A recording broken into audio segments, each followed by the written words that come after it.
شاه نعمت الله ولی پیشگویی که حاکمان جبار اشعار و آیندگوی او را از دید همگان پنهان کردند. او عارفی از قرن هشتم و همچنین پیشگوی بزرگی بوده است.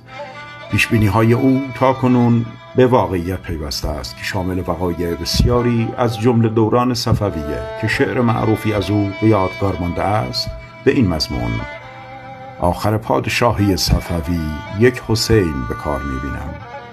جابجایی پایتخت از تبریز به تهران را این گونه گفته است: تبریز را چو کوفه کنند شهر تهران قرار می‌بینم.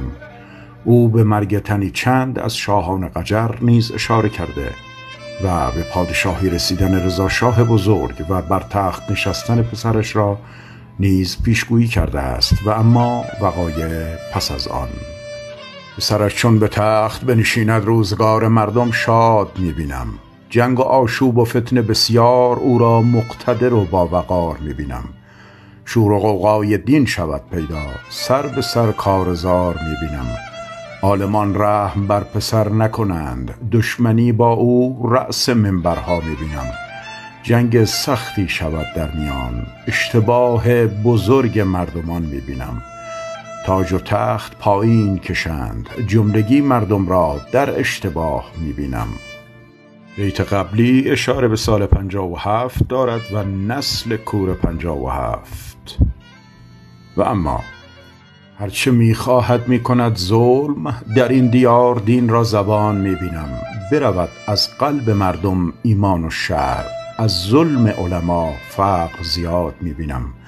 هرچه خواهد کند آن عالم تاج سیه، روزگار مردم همه تیره و تار می‌بینم.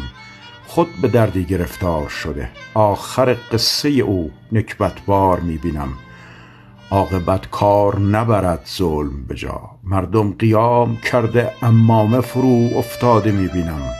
از این ملک رود عالم دغل برای مدتها، بعد عمر سید مملکت آباد می‌بینم.